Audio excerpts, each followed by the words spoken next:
राम जय जय राम श्री राम जय राम जय जय राम श्री राम जय राम जय जय राम श्री राम जय राम जय जय राम श्री राम जय राम जय जय राम श्री राम जय राम जय जय राम श्री राम जय राम जय जय राम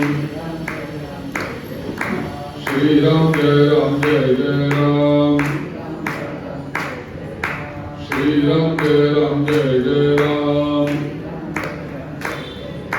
श्री राम जय राम जय जय राम जय श्री राम।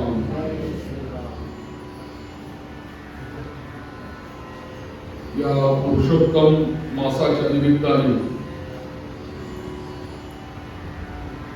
आयोजित प्रवचन मालिका कीर्तनप्रेमी मंडळ आणि आमच्या सर्व घरातली मंडळी आजपासून 4-5 दिवस पुढे आपण आद्य शंकराचार्यांनी केलेलं भज गोविंदम हे एक स्तोत्र आहे आणि त्या स्तोत्रामध्ये आपल्याला ते सर्वांना माहिती आहे स्तोत्र, कारण सुब्बालक्ष्मी यांचं विष्णू सहस्रनाम आणि भज गोविंदम ही दोन्ही स्तोत्र ही अजरामर झालेलं आहे. सगळे लोक ऐकतात ते विष्णू सहस्रनाम सुब्बालक्ष्मीचं ऐकतात आणि त्याला ते जोडूनच भज गोविंदम हे स्तोत्र आहे. भज गोविंदम भज गोविंदम गोविंदम भज मूढमते असं ते स्तोत्र आहे. या भज गोविंदम या स्तोत्रावरती आपण येथे 4-5 दिवस विचार करणार आहोत.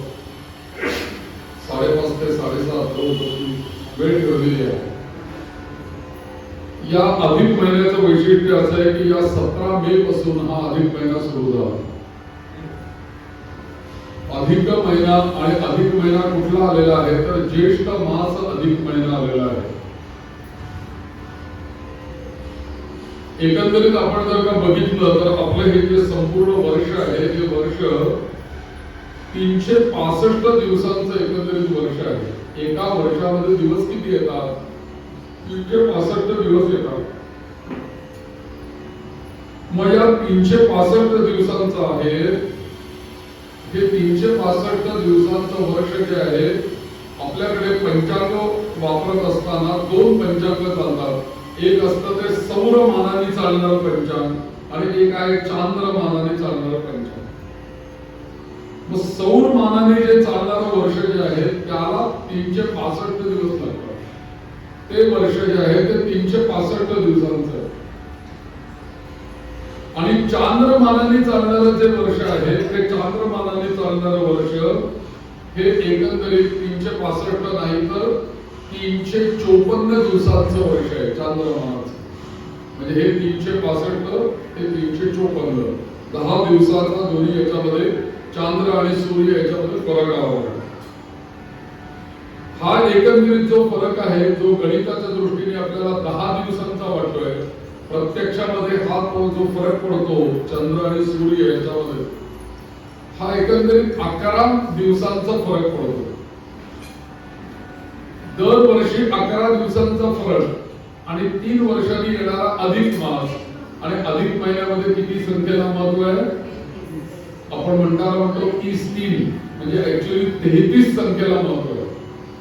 म्हणजे दरवर्षी चांद्रमास आणि सूर्यमास याच्यामध्ये पडणारा 11 दिवसांचा फरक गुणिले 3 वर्ष म्हणजे 11 त्रिक 33. म्हणून आपण म्हणतात 33 ही संख्या म्हणताना आपण म्हणतो 30-3 असं आपण म्हणतो. म्हणून वायन देताना संख्या किती? 30-3-33. ब्राह्मण भोजन करताना किती संख्या? 33. दिवे लावताना संख्या किती? 33. सगळीकडे ही 33 संख्या आली कशी? तर हा जो 2 वर्षांमधला जो 11 दिवसांचा फरक पडतो आहे हा 11 दिवसांचा फरक दर 3 वर्षांनी बरोबर 33 या संख्येला जाऊन पोहोचतो. म्हणून हा जो एकंदरीत या दोन्ही दिवसांमधला जो वर्षांमधला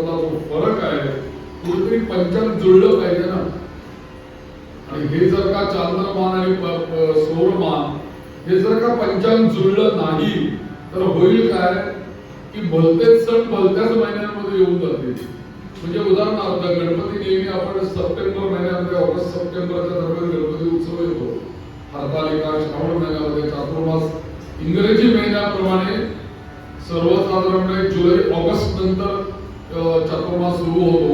ऑगस्ट सप्टेंबरला गणपती येतात. ऑक्टोबर नोव्हेंबरच्या दरम्यान नवरात्र येतं. जर का सौर आणि चांद्रमास हे जर का जुळलं नाही तर हा गणपती उत्सव मार्च मध्ये येईल, फेब्रुवारीमध्ये येईल, डिसेंबर मध्ये येईल. हे जर का जुळलं नाही तर म्हणून पंचांग जुळायला पाहिजे आणि त्या ऋतुमानानुसार ते सण त्या महिन्यामध्ये ते दिवस यायला पाहिजे. याच्याकरता कुठेतरी याचा मोजमाप झाला पाहिजे, म्हणजे ते मॅच झाला पाहिजे दोन्ही सौर आणि चंद्र. तर त्याच्याकरता हा जो अधिक मास येतो हा अधिक मास 3 वर्षांनी हा अधिक मास ठेवलेला आहे. कारण 3 वर्षांनी पुन्हा एकदा पंचांग जुळून जातं सगळं. आणि म्हणून या अधिक महिन्याला आता हा महिना अधिक येतो. या अधिक महिन्यामध्ये बघा संपूर्ण 30 दिवसाच्या काळामध्ये कोणताही मुहूर्त येत नाही. वास्तुशास्त्रीचा मुहूर्त नाही, गृहप्रवेशाचा मुहूर्त नाही, लग्नाचा मुहूर्त नाही, मुंजीचा मुहूर्त नाही, कुठलाही मुहूर्तच नाही या महिन्यामध्ये.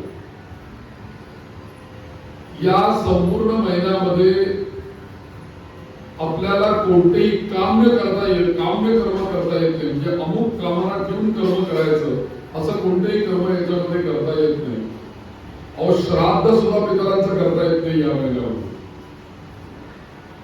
वर्ष श्राद्ध जर का आलं, व्यक्ती गेल्यानंतर जर का पहिलंच वर्ष श्राद्ध आलं तर ते पहिलंच वर्ष, समजा एखादी व्यक्ती मागच्या वर्षी ज्येष्ठ महिन्यामध्ये गेलेली आहे मराठी महिन्याप्रमाणे आणि त्याचा आता वर्ष श्राद्ध येईल ना या वर्षी, पुन्हा ज्येष्ठ महिना आला आणि नेमका ज्येष्ठ महिना अधिक आला तर ते आलेलं मागच्या वर्षीचं श्राद्ध करायचं केव्हा?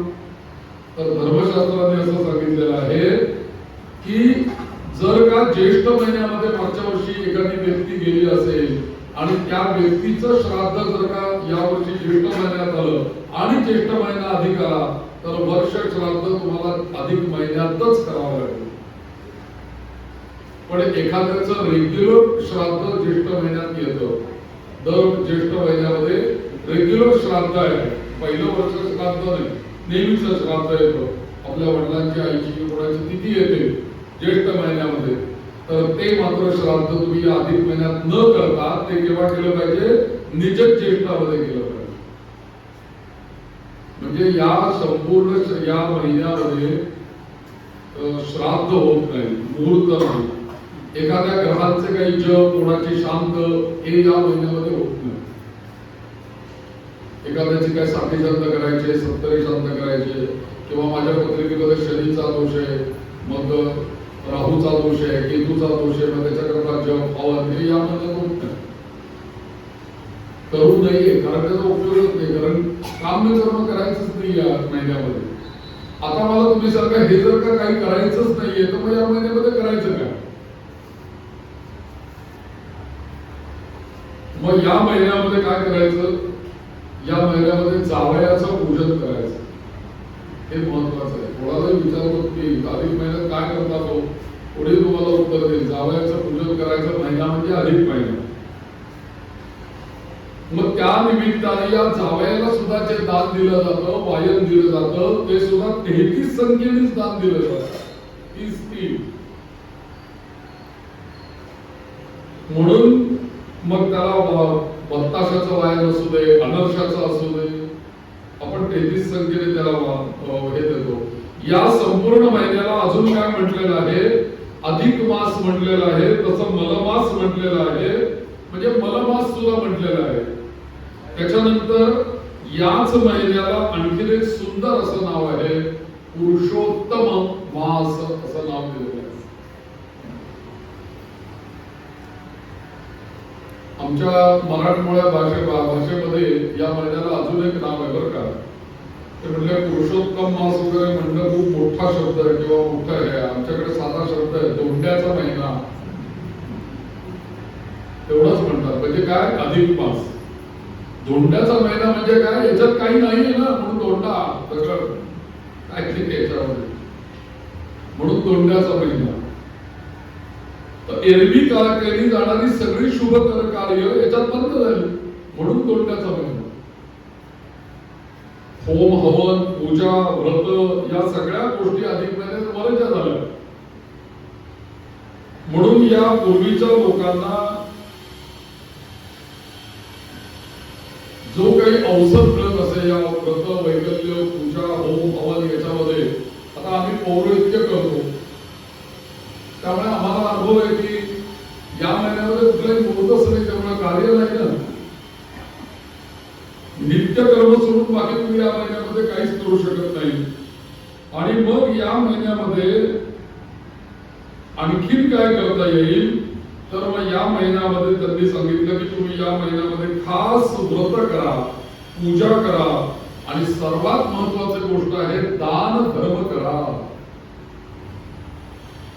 आणि दान धर्म कशा करता करायचा आहे, तर आजपर्यंत माझ्या हातून झालेली जी काही पातक आहेत त्या पापांचं क्षालन कसं होणार, त्या पातकांपासून तुम्हाला मुक्ती कशी मिळणार.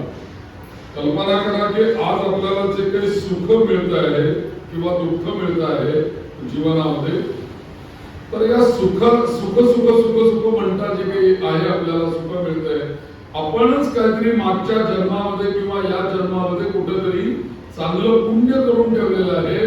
त्या पुण्याचं फल आज आम्हाला सुख रूपाने भोगायला मिळतंय. आणि जे जे म्हणून या जन्मात मला या काळामध्ये दुःख भोगायला लागतंय, माझ्या हातून झालेलं या जन्मात किंवा त्याच्या मागच्या जन्मात जे पाप झालेलं आहे त्या पापाचं फल दुःख रूपाने आज मी भोगतोय. मग कुठेतरी पापाचं क्षालन व्हायला पाहिजे, पापाचं नष्ट व्हायला पाहिजे, म्हणजे माझं दुःख कमी होईल. मग संपूर्ण 3 वर्षांनी का होईना एकदा तरी त्या पापक्षालन करता काहीतरी केलं पाहिजे. तर तसं म्हणून 3 वर्षांनी याच्यामध्ये सर्वात जास्ती महत्व दिलेलं आहे ते पूजा आणि दान धर्म, दान करायला सांगितलं. तुम्हाला सांगतो या संपूर्ण अधिक महिन्यामध्ये एकंदरीत 6 पर्व सांगितलेले आहेत. सगळा 30 दिवस महत्वाचं आहे बरं का. अधिक महिन्याचा प्रत्येक दिवस महत्वाचा आहे. प्रतिपदेपासून अमावस्यापर्यंत 30 दिवस हे महत्वाचे आहेत. त्याला सगळ्याला अधिक महिना म्हटलेलं. पण आपण म्हणतो की त्यातल्या त्यात अजून काय श्रेष्ठ या महिन्यामध्ये, तर एकंदरीत 6 पर्व याच्यातले सर्व श्रेष्ठ सांगितले. कोणकोणती पर्व आहेत या महिन्यामध्ये, सगळ्यात महत्वाचे म्हणजे 2 एकादशा या अधिक महिन्यातल्या अत्यंत महत्वाच्या आहेत. आज एकादशी आहे, आज आणि उद्या दोन्ही दिवस आहेत. उद्याची एकादशी पण महत्वाची आहे, उद्याची आपल्याला करायची एकादशी, पण आता एकादशी प्रत्यक्षात चालू आहे. ही एकादशी या संपूर्ण 30 दिवसामध्ये असलेले पर्व आहे. त्याच्यानंतर संपूर्ण महिन्यामध्ये एकंदरीत जे योग येतात 28 योग आपल्याकडे सांगितलेले आहेत.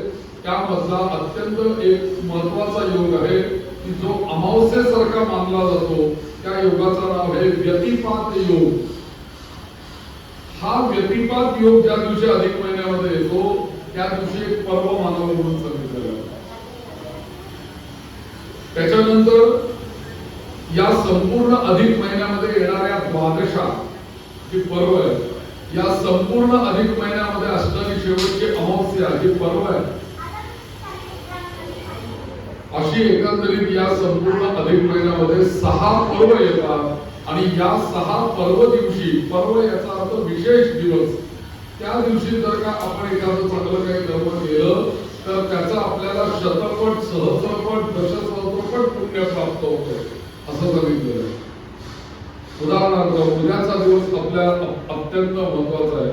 उद्या महापर्व आहे या अधिक महिन्यातलं. कसं महापर्व आहे, कारण उद्या बघा या संपूर्ण महिन्याचं नाव काय आहे, पुरुषोत्तम मास. उद्या पुरुषोत्तम मासातलं पहिलं पर्व येतं एकादशी, म्हणजे उद्या एकादशी आहे. भगवान विष्णूंचा वार आहे बुधवार, उद्या बुधवार आहे. म्हणजे झाला बुधवार एकादशी, हा एक संयोग तयार झाला. या संपूर्ण महिन्यामध्ये जसा बुधवार आणि विष्णू हे दोन्ही एकत्र आहेत, तसं अजून एक महत्वाची गोष्ट, ज्या व्यतिपात योगाबद्दल मी तुम्हाला सांगतोय, हा व्यतिपात योग उद्या सकाळी 4:45 वाजता पहाटे सुरू होणार आहे. तो परवा पहाटे 4:45 पर्यंत व्यतिपात योग आहे. म्हणजे बघा, व्यतिपात योग, एकादशी आणि बुधवार असा त्रिवेणी संगम उद्या आपल्याला पुण्याकरता उपलब्ध आहे. असं धर्मशास्त्राने आपल्याला धर्मसिंधूमध्ये सांगितलेलं आहे की सहस्रम अमावास्यायांत कृतं दानम, 1000 अमावस्येला केलेलं दान आणि एका व्यतिपात योगावरती केलेलं दान हे दोन्ही समान आहे म्हणून सांगितलं.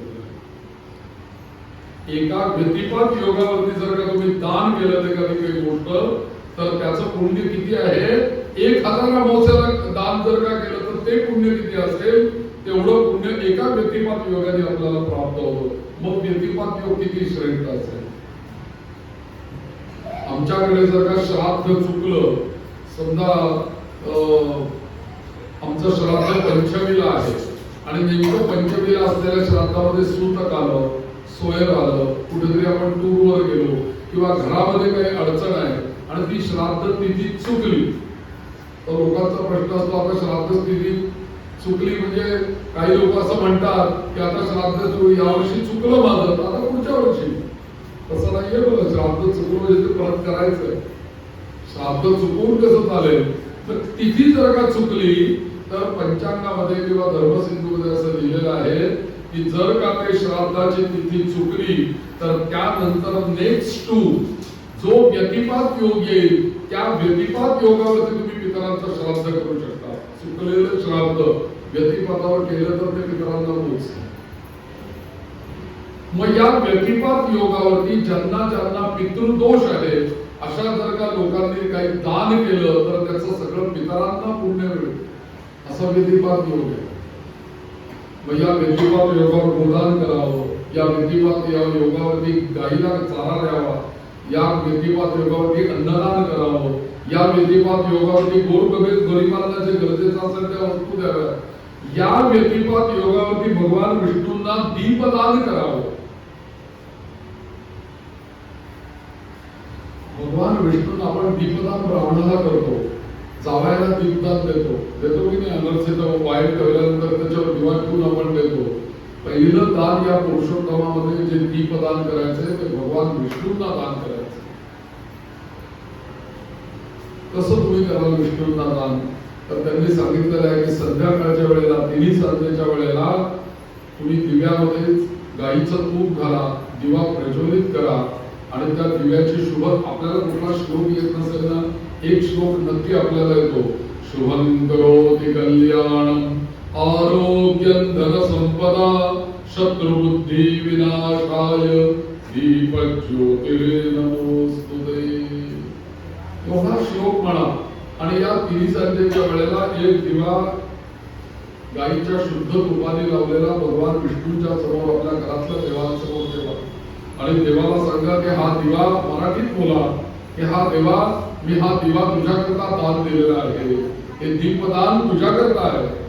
दुसरा दिवा आपल्या तुळशीपाशी लावा आणि तिसरा दिवा ज्या उमऱ्यातनं आपण घरामध्ये येतो त्या उमऱ्यावरती संध्याकाळी 3 संध्येच्या वेळेला दान दीप लावा. हे 3 दिवे दीपदानाचे ठरलेले आहेत या अधिक महिन्यामध्ये. तुळशीपाशी, देवापाशी, घराच्या दरवाजापाशी दीपदान हे सर्वात श्रेष्ठ आहे. म्हणून या अधिक महिन्यामध्ये ज्यांना काही दान करायचंय अधिक महिन्याचं, त्यांच्याकरता उद्याचा दिवस फार मोठा श्रेष्ठ आहे. ब्राह्मणाला दान करा. ब्राह्मणाला का दान करा? याचं कारण ब्राह्मणाच्या मुखामध्ये वेद आहे. कारण यावतीर वै देवताः तास सर्वा वेदविधी ब्राह्मणे वसंती. म्हणजे जेवढ्या देवता या ब्रह्मांडामध्ये आहेत, या सगळ्या देवता ज्यांनी वेदाध्ययन केलेले आहे अशा ब्राह्मणाच्या शरीरामध्ये येतात जातात नाही, वसंती राहतातच.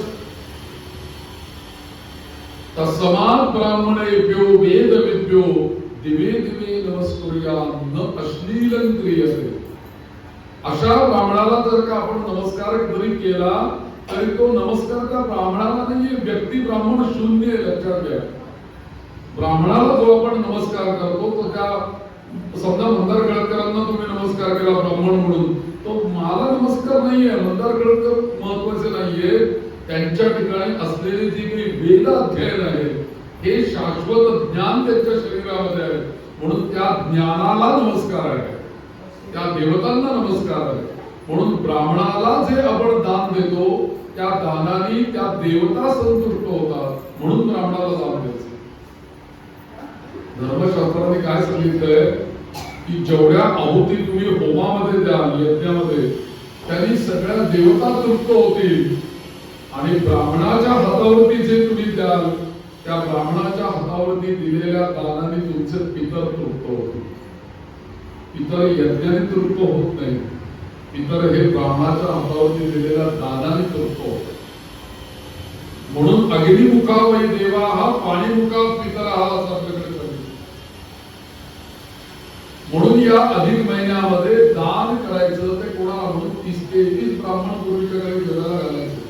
आता फार कमी आमंत्रण आहे, 30 ब्राह्मणांचं निमंत्रणच नाही. पूर्वीच्या काळी लोक नंबर लावून जात असत जेवायला, पुढे बाबा 30 ब्राह्मणांची यादी घेऊन लोक उभी असायची आणि बाबा तू येतो का जेवायला, तू येतो का जेवायला, निमंत्रण. आणि हौसे नवसे नवसे मग आमचा नंबर लागेल जेवायला म्हणून जेवणार काय भोजन भाऊ खूप होते त्यावेळेला, काही ना काहीतरी जेवायला तरी नंबर लावायचं. अहो इतकंच नव्हे, आमच्या त्या एका कार्यालयामध्ये जेवण ठेवलं होतं असं अधिक महिन्याचं, आणि यायचे कोणी कोणी जेवायला.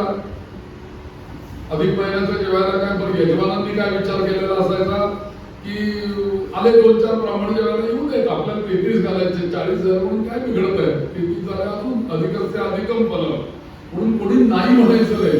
मला कोणी जेवायला आता ये बाबा चल बस, लगेच पंक्तीला बसवता.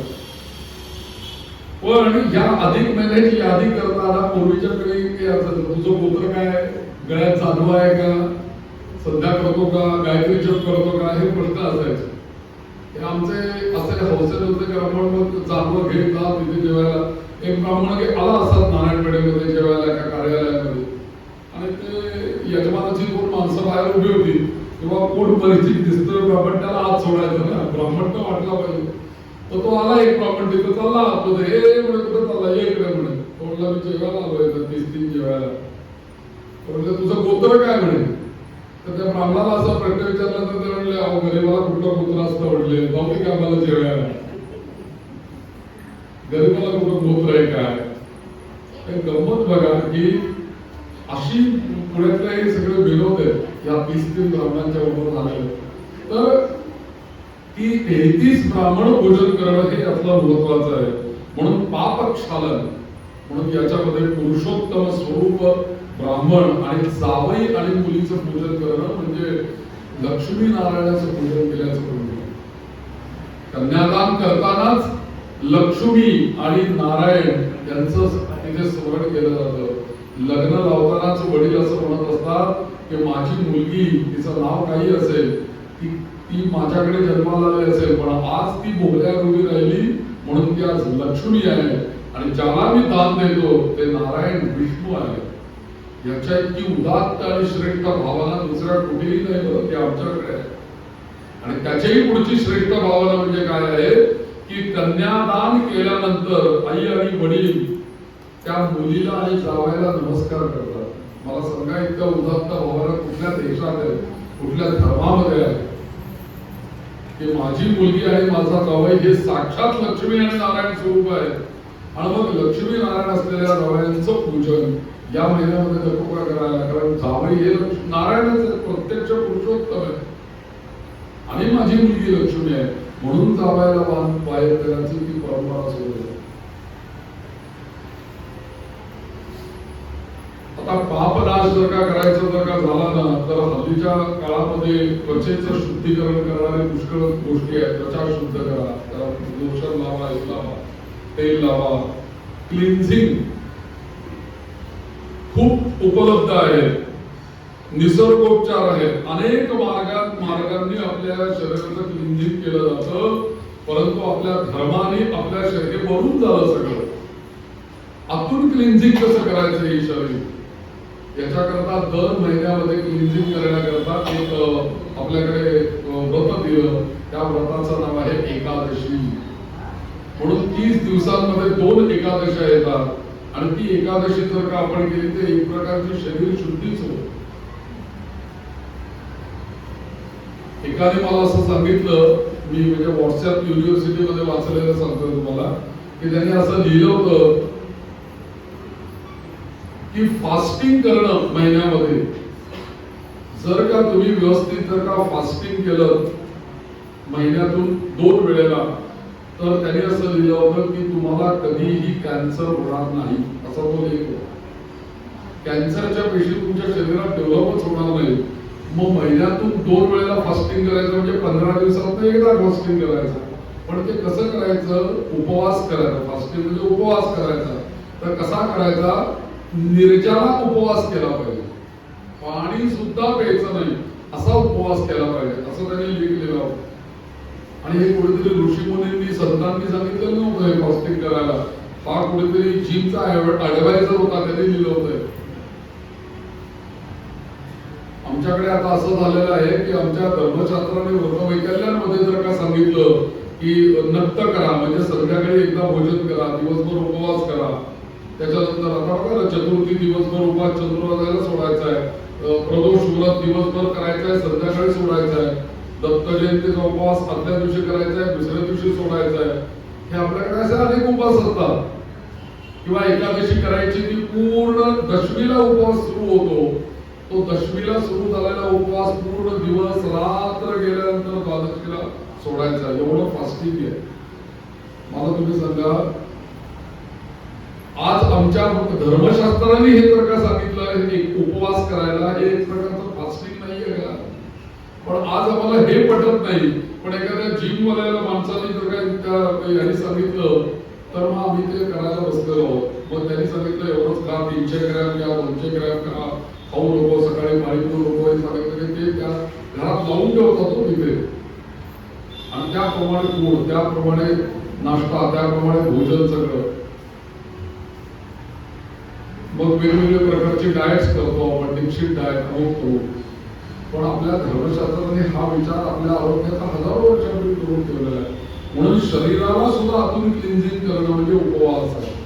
म्हणून या अधिक महिन्यातल्या एकादशीला विशेष उपवासाचं महत्व आहे. मला हे सांगायचं की उद्या एकादशी आहे. आधी एकादशीला महत्व. विष्णूचे भक्त म्हणलं ना की 3 गोष्टींवरती त्याची श्रद्धा पाहिजेच पाहिजे. मी विष्णू भक्त आहे म्हणजे मला 3 गोष्टींवर माझी नितांत श्रद्धा असली पाहिजे आणि त्या 3 गोष्टी माझ्या जीवनात असल्याच पाहिजेत. त्यापैकी पहिली गोष्ट म्हणजे नामस्मरण, दुसरी गोष्ट म्हणजे विष्णूच्या नामांवर महत्व, म्हणजे विष्णू सहस्त्रनाम हे माझ्या जीवनामध्ये असलं पाहिजे. दुसरी गोष्ट तुळशीला महत्व असलं पाहिजे. माझ्या घरात तुळशीचं रोप का होईना असायला पाहिजे. आणि तिसरी गोष्ट म्हणजे माझ्या जीवनामध्ये एकादशी असली पाहिजे. या 3 गोष्टी असल्या महत्वाच्या. तर आम्ही खरे विष्णू भक्त आहोत, तर आम्ही खरे पुरुषोत्तम भक्त आहोत. एकादशी, विष्णू सहस्त्रनाम आणि तुळशी या 3ही गोष्टी माझ्या जीवनामध्ये पाहिजे. नामांवर माझी नितांत नामावरती श्रद्धा. शंकराचार्यांनी सांगितलं तर आपल्याला गेयम याच स्तोत्रामध्ये सांगितलं भज गोविंदम मध्ये, काही करू नको आयुष्यामध्ये, एकच गोष्ट कर तुझा उद्धार होण्याकरता. गेयम गीता नाम सहस्रम, ध्येयम श्रीपती रूप वजस्रम. 3च गोष्टी कर आयुष्यामध्ये. गेयम गीता, जी भगवंताची उद्गार केलेली वाणी आहे, ती वाणी म्हणजे गीता. ती गीता तुझ्या जीवनामध्ये पाहिजे. नाम सहस्रम, विष्णू सहस्रनाम पाहिजे आणि सतत कोणाचं ध्यान पाहिजे. ध्येयम श्रीपती रूप वजस्रम. म्हणून एकादशीला महत्व कायम जीवनभर पाहिजे आपल्या. तुळशीला महत्व, नामाला महत्व. या 3 गोष्टी. म्हणून भज गोविंदम. विष्णूंचे अनेक नाव आहेत, पण त्या सगळ्या अनेक नावांमध्ये त्यांनी गोविंदच हे नाव या स्तोत्रामध्ये घेतलेलं आहे. म्हणून या महिन्यामध्ये व्यवस्था करून ठेवलेली आहे की पूजा व्रत दान धर्म या गोष्टी आपल्याला आतून क्लिन्झिंग करणाऱ्या आहेत असं समजायचं. अहो पाप निघून जाणं म्हणजे काय क्लिन्झिंग एक प्रकार. लोक म्हणतात की आम्ही पाप केलं आणि पुण्य केलं, ते साठतं कुठे?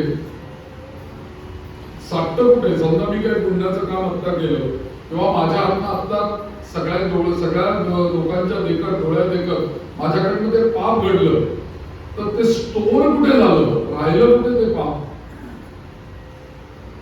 आणि ते कसं आपल्याला भोगायला लागतं, हा एक महत्वाचा विषय आहे. तर आपण जे काही कर्म करतो ते पाप असू दे पुण्य असू दे, त्याच्याकरता भगवंतानी एकंदरीत आपल्यावरती 6 CCTV लावून ठेवलेल्या आहेत असं समजा. त्या CCTV मध्ये 6 CCTV आहेत. त्यामधला एक आहे चंद्र आणि एक आहे सूर्य. बरं, दिवसा जे काही घडतं ते सगळं सूर्य रेकॉर्ड करतो आणि रात्री जे काही घडतं ते सगळं चंद्र रेकॉर्डिंग करतो. तो बघतोय आपल्याला.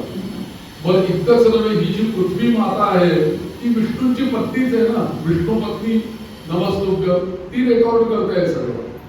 कारण तिला सोडून आपण जाणार कुठे? तिला एक CCTV देऊन ठेवलाय. बघ बाबा कोण पाप करतोय. म्हणून आपण म्हणतो ना याच्या पायात पुण्य आहे त्याच्या पायात पाप आहे, पृथ्वीला कळतं. आम्ही पूजेला जेव्हा बसतो ना तेव्हा पूजेला बसताना एक गोष्ट करायला सांगितले की भैरवाचं स्मरण करून आपली जी टाच आहे ती टाच जमिनीवरती 3 वेळेला आपटायला सांगितले. आणि तिथे असं म्हटलेलं आहे, भौमान विघ्नान उत्सारयामी असं म्हटलेलं आहे. भूमी भौमान म्हणजे भूमी, भूमीवरती असलेली जी विघ्न आहेत की जी माझ्या पूजेला मला व्यत्यय आणणार आहेत, अशा सगळ्या विघ्नांचा नाश व्हावा म्हणून मी माझी टाच जमिनीवर 3 वेळेला आपटतो. असं करून मग देवाची पूजा करायला सांगितली. म्हणजे भूमीवरती, आणि सगळ्यात भूमीला भार कशाचा होतो मला सांगा? भूमीला बाकी कशाचाही भार होत नाही, भूमीला पापाचा भार आहे.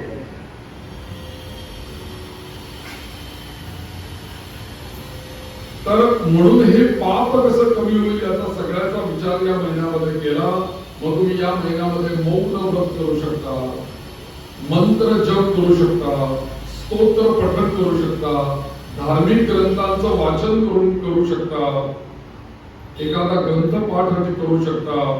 याने आपल्या मनाचंही स्वच्छता होते, मनाचं क्लिन्झिंग होतं, ते लक्षात ठेवा. नामस्मरणाने मनाचं एक स्वच्छता होते. अंघोळ केल्याने शरीर स्वच्छ होईल, पण या शरीरा प्राणाला मन कशाने धुवायचं मला सांगा? त्याला कोणता साबण लावायचा? मनाला स्वच्छ करण्याचं सामर्थ्य मंत्रांमध्ये आहे. तुम्ही जेवढं नामस्मरण कराल तेवढं त्याचं मन स्वच्छ होत राहतं.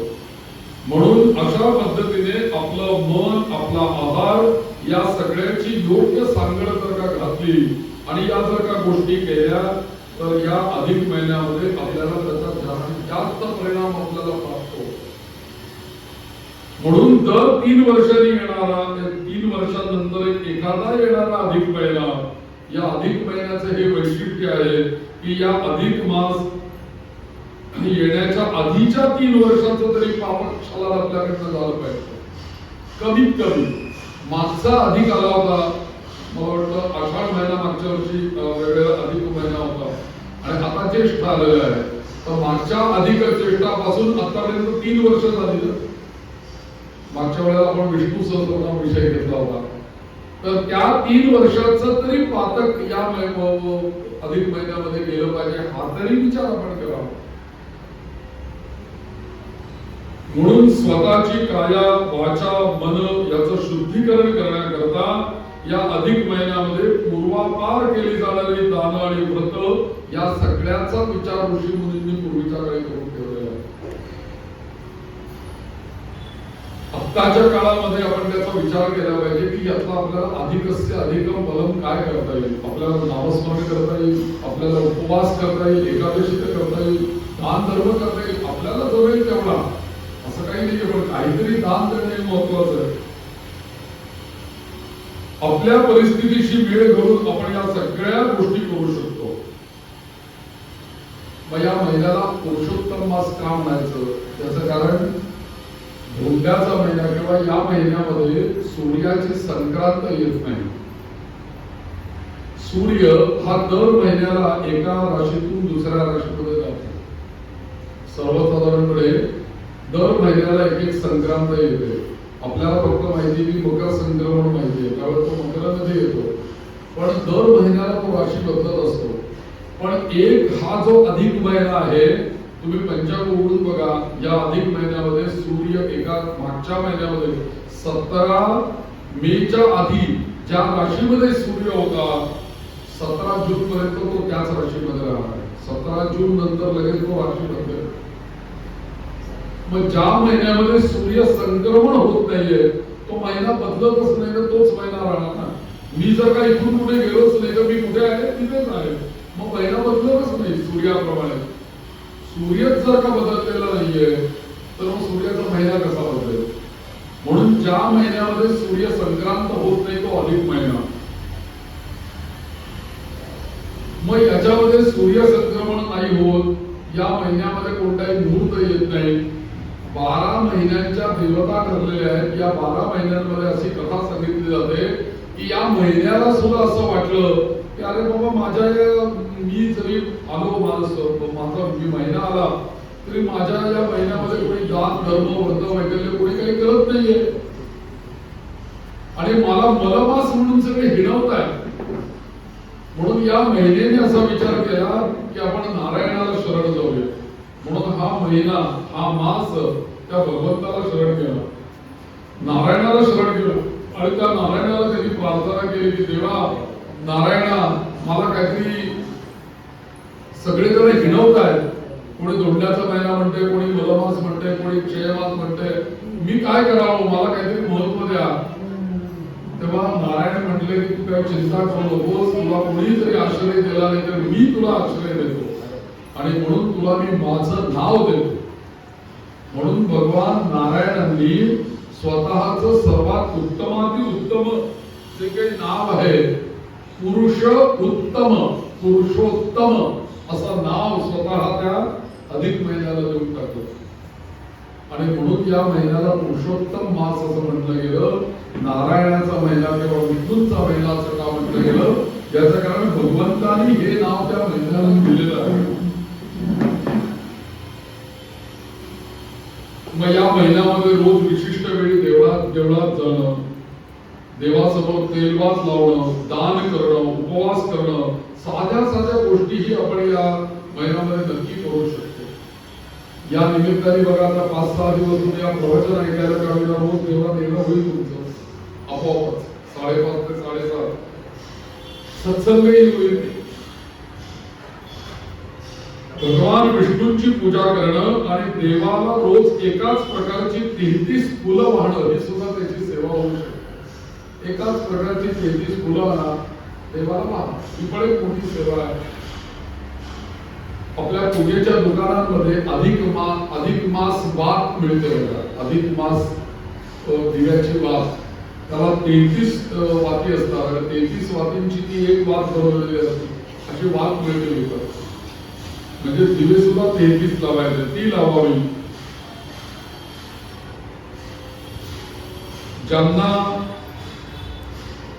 शक्य आहे त्यांनी महत्वाची दानं कोणती? तांबूल दान करावं, विडा द्यावा, त्याच्यानंतर दीप दान करावं, त्याच्यानंतर फळं दान करावी, त्याच्यानंतर धान्य दान द्यावं. यापैकी आपण कोणतेही दान करू शकतो. आणि दुसरी गोष्ट म्हणजे सद्वर्तन, सद्विचार, सत्य वचन या गोष्टीही आपण या महिन्यामध्ये पाळल्या पाहिजे. कमीत कमी या महिन्यात संपूर्ण महिन्यामध्ये भगवद्गीतेचा 15वा अध्याय जो पुरुषोत्तम योग हा जो अध्याय आहे, गेयम गीता नाम सहस्रम, हा या संपूर्ण महिन्यात कमीत कमी आपल्याला वाचता येत नसेल ना तर आपण ऐकला पाहिजे 15वा अध्याय युट्यूबवर रोज.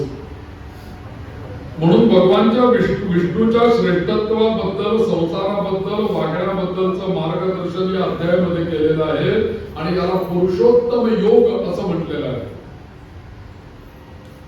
म्हणून अधिक महिन्यामध्ये 33 धाग्यांची अधिक वाट लावावी असंही सांगितलेलं आहे. तर या सगळ्या गोष्टी या अधिक महिन्यामध्ये महत्वाचं आहे. आणि या 33 या संख्येला अत्यंत महत्व आहे. उद्या पण या अधिक महिन्याबद्दल आपण थोडंसं बघूया की या 33 संख्या महत्व आहे. 33 वस्तूंचं दान दिलं जातं. आणि बरेच लोक विचारतात की अनारसांचं दान का, मग त्याच्याऐवजी आम्ही दुसरं काही दिलं तर चालेल का असं विचार. काही लोकांनी आता असं म्हटलं की आमच्याकडे डायबिटीस आहे त्यामुळे 33 अनारसे दिले तर त्यांच्याकडे खाणार कोण, अशी पण मला एक फोन आला होता परवा. 33 अनारसे त्यांच्याकडे डायबिटीसचे पेशंट घडते, आम्ही 33 अनारसे दिले तर कोण खाणार म्हणेल.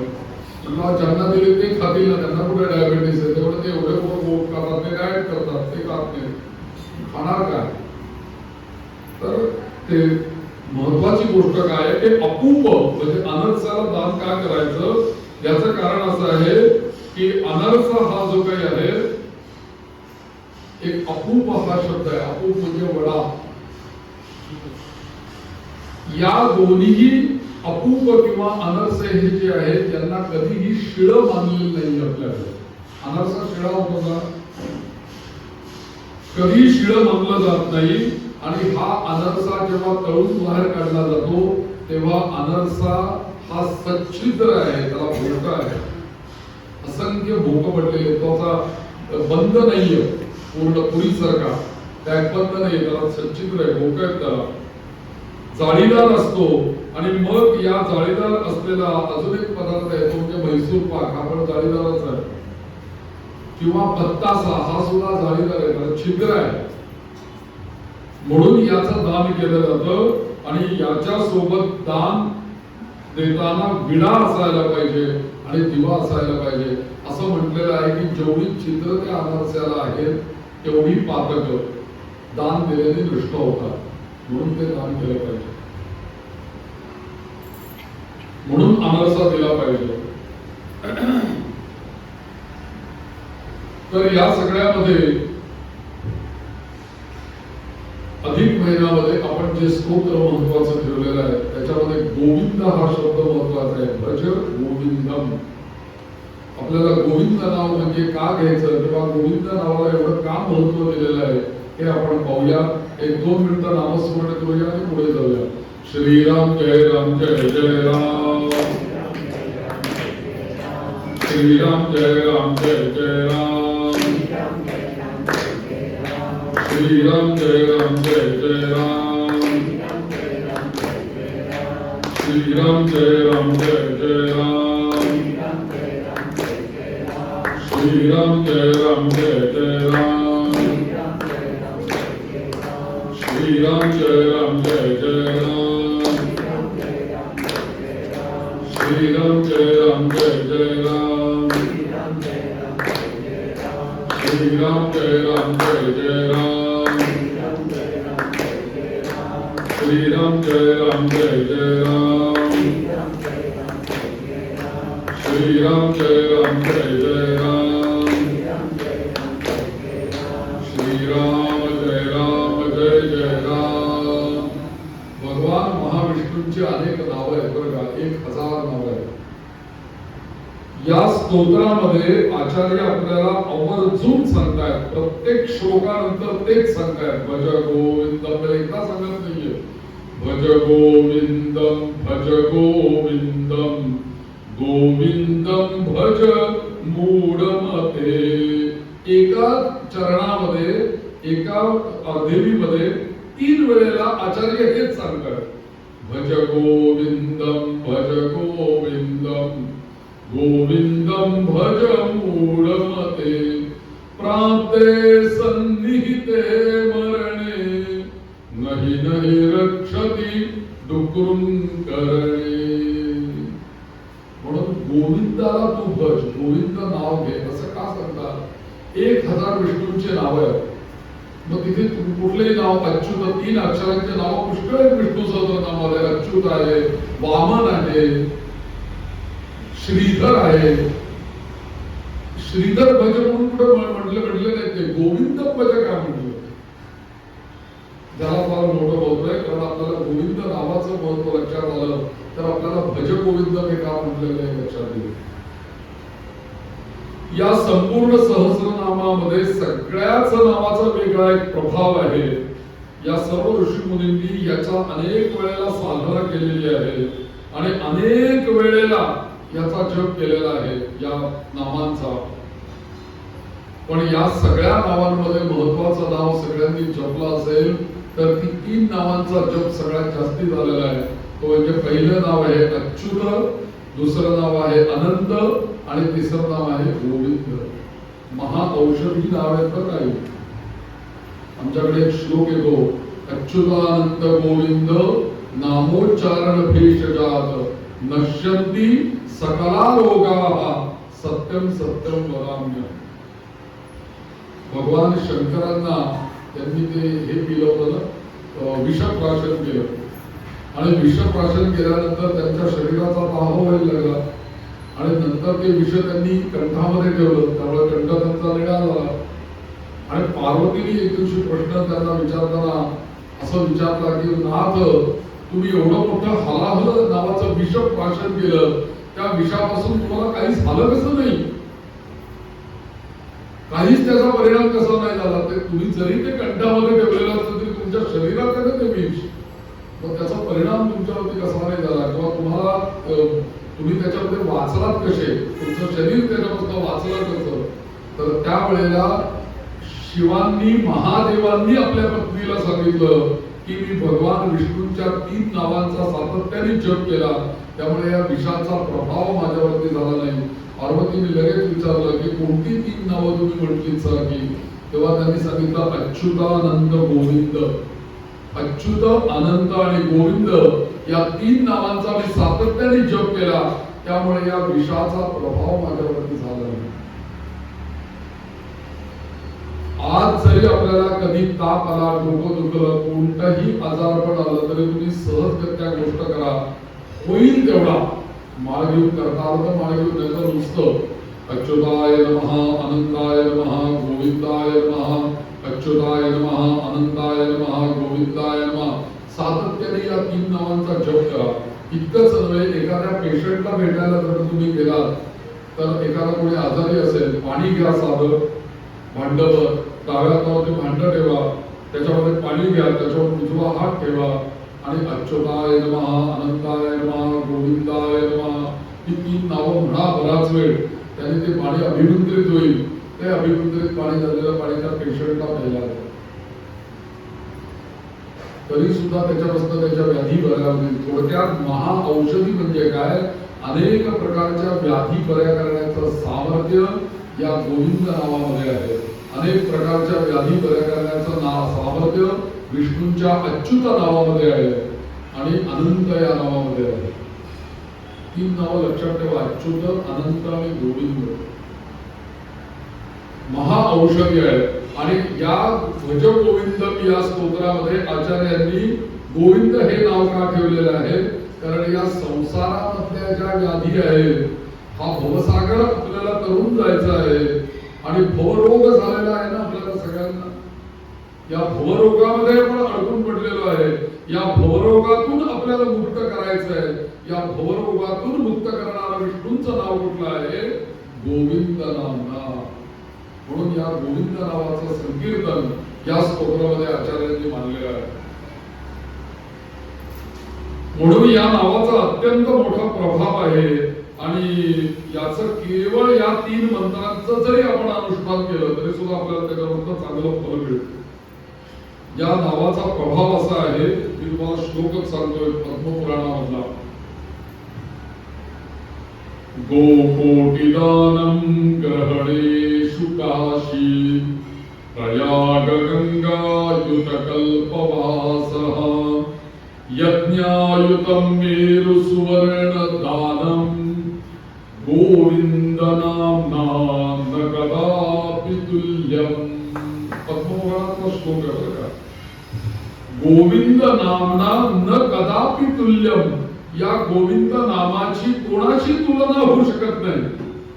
मग ते म्हणाले तुलना करायला आम्ही काय करू, 1 कोटी गोदानं केली आम्ही, 1 कोटी गायींचं दान केलं. आणि केव्हा केलं ते? ग्रहणेषु काशी, सूर्यग्रहणामध्ये काशीला गेलो, गंगा किनारी संकल्पपूर्वक 1 कोटी दान केल्या गायी. तर आम्हाला जे पुण्य मिळालं ते पुण्य आम्ही इथे तुला तराजूत घातलं आणि एका बाजूला गोविंद नाव ठेवलं आणि ते पुण्य ठेवलं. तर काय झालं?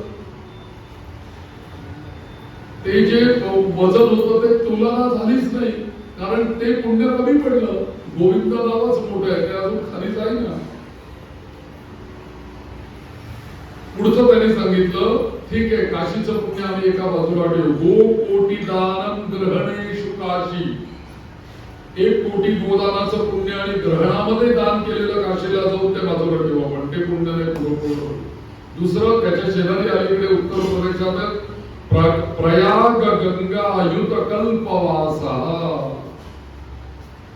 इथे कुंभमेळ्यामध्ये तुम्ही ऐकलं असेल, कल्पवासा करता तिथे येऊन अनेक साधू राहतात. या आता नाशिकला सुद्धा राहतील, त्याला कल्पवास म्हटलेला आहे. तर अनेक वेळेला अशा प्रयाग कुंभामध्ये जर का कल्पवास केला तर जे पुण्य त्या जीवाला लाभतं ते पुण्य घालून बघितलं, तुला होईना तरी ते गोविंद मार्ग जवळच आहे. पुढे काय? यज्ञायुतम, 1 आयुत या संख्येला अर्थ शब्द असा आहे की आयुत म्हणजे 10,000. 10,000 आयुत संख्येने आम्ही यज्ञ केले.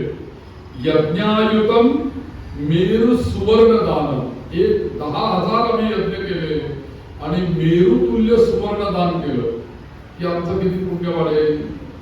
आपल्या रामरक्षेमध्ये नाही का म्हणत, अश्वमेधाधिकं पुण्यम संप्राप्नोति न संशयः. अश्वमेध यज्ञाच्या पेक्षा जास्ती पुण्य आम्हाला कोण देते? रामरक्षा देते. अश्वमेधाधिकं पुण्यम संप्राप्नोति न संशयः. रोज रामरक्षा म्हणा, अश्वमेधापेक्षा सुद्धा जास्त पुण्य तुम्हाला या रामरक्षामध्ये मिळेल. कसं? इथे यज्ञायुतम मेरु सुवर्ण दानम, पर्वता एवढं सोनं दान केलं आणि तरी सुद्धा त्याचं पुण्य या गोविंद नावाबरोबर आम्ही मोजून बघितलं तर हे पद्मपुराण असं म्हणतंय, नामना न कदापि तुल्यम, त्याची तुलनाच होऊ शकत नाही. आणि किती वेळेला गोविंद नाम म्हणायचंय? गोविंद नाम नावाचा जप एवढा प्रभावी आहे, इतका प्रभावकारी आहे, इतका फलदायी आहे की त्याच्या पुढे करोडो गोदान करणं, काशीवास करणं, प्रयागाला जाऊन कल्पवास करणं, त्याच्यानंतर हजारो यज्ञ करणं, सुवर्ण दान करणं, हे सगळं ज्या काही गोष्टी त्या नगण्य करतात. यापेक्षा सर्वात श्रेष्ठ काय आहे? गोविंद नाम. म्हणून गोविंद गोविंद गोविंद असं म्हणावं. गोविंद नावाचा आणखीन एक उपयोग सांगतो. जसं व्याधी निवारण करणारा गोविंद नाव आहे, तसं आपण जेवण करताना आहे ना गोविंद नाव म्हटलं पाहिजे. भोजन करताना जर का आपण गोविंद गोविंद म्हणून जर का भोजन केलं तर मला एका उच्चारण काय व्हॉइस कल्चरल वाल्या एका यांनी सांगितलं, शिक्षकांनी मला सांगितलं की तो म्हटला आम्ही काही काही शब्द व्हॉइस कल्चर करता लोकांना उच्चारणाला देतो. तर तो मला विचारत होता की असं कुठलं स्तोत्र किंवा असे कुठले शब्द तुमच्याकडे असतील तर सांगा मला की आम्ही ते व्हॉइस कल्चर करता वापरू शकतो. तर मी त्याला त्याची चर्चा करताना त्यांनी मला सांगितलं की एखाद्या शब्दाचं उच्चारण जर का आपण केलं तर त्याचा आपल्या इंटरनल बॉडीवरती, आंतरिक शरीरावरती काय काय परिणाम होतात. तर त्यांनी सांगितलं की तुम्ही जर का गोविंद गोविंद गोविंद असं जर का म्हटलं तर तुमचं डायजेशन चांगलं होतं. अक्षरांचा परिणाम होतो आपल्या शरीरावरती.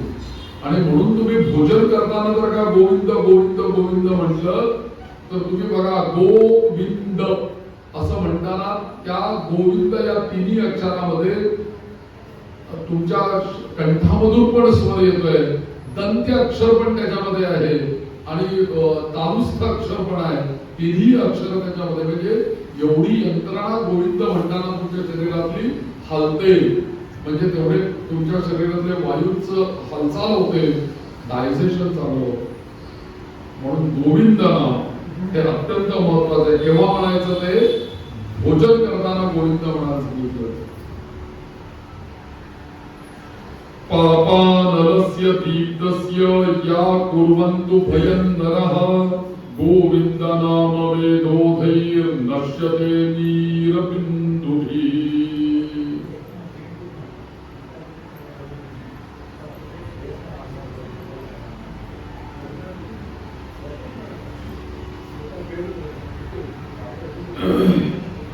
प्रचंड पाप असू दे, प्रचंड पाप आणि अग्नीपासून भय, अग्नीपासून आणि पापापासून भयभीत व्हायचं नाही, अजिबात घाबरायचं नाही पापाला आणि अग्नीला.